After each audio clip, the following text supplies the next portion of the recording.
पैसा ना बड़ा अनमोल है, पर अगर वो गलत जगह लग जाए ना, तो फिर इंसान को दर्द बहुत होता है। ऐसे ही ना जब इंसान न्यूमरोलॉजी की सर्विसेज़ लेता है, न्यूमरोलॉजी पे यकीन करके पैसा झोंक देता है ना, तो उसको ज़्यादा फ़ायदा नहीं होता। उसका रीज़न बताता हूँ आज, इस वीडियो को ना ध्यान से सुनना।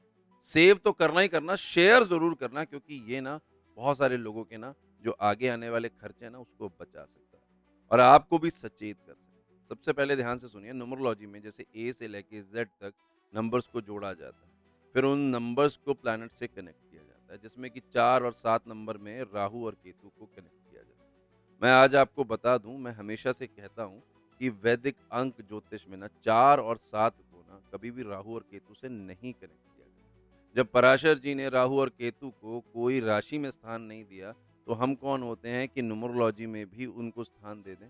तो हम उनको स्थान नहीं देते हैं वैदिक अंक ज्योतिष में। यहाँ पे 4 नंबर पर सूर्य और 7 नंबर पे चंद्र आते हैं। बट ये जो 4 नंबर का सूर्य है ना, ये 1 नंबर के सूर्य से भिन्न होता है और 7 नंबर का जो चंद्र है ना, वो 2 नंबर के चंद्र से भिन्न होता है। इसीलिए दोनों के कैरेक्टरिस्टिक्स में फ़र्क होता है, मतलब उनकी एबिलिटी, उनके बिहेवियर सब में फ़र्क होगा। अब आप ये समझ लीजिए कि हमारे ना वैदिक में एक कट्टापयादि सिस्टम होता है, जिसमें कि हम व्यंजनों को ना नंबर्स से जोड़ते हैं और वो नंबर्स का ना एक फ़ॉर्मूला होता है कि कैसे उसको बनाया जाता है।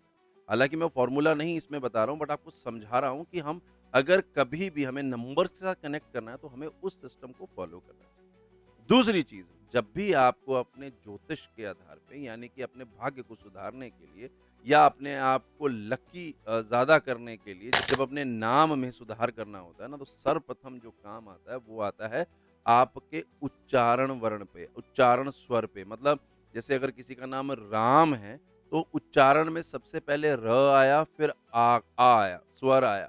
तो ये जो र और जो आ रहा है ना, that is the most important. इसमें आपको अब आर डबल ए लिख लीजिए, चाहे आर ए लिख लीजिए, वो रहेगा तो रा ही, मतलब रा पे आ का डंडा।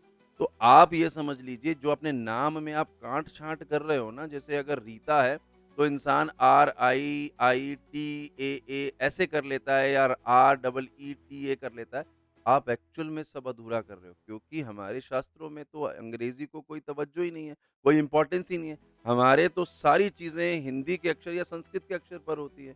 तो अगर आप उन चीज़ों को छोड़कर अंग्रेज़ी के अल्फ़ाबेट्स पे ये करोगे, तो आप खुद जान लीजिए कि न्यूमरोलॉजी की रिपोर्ट आपके लिए कितनी सही है।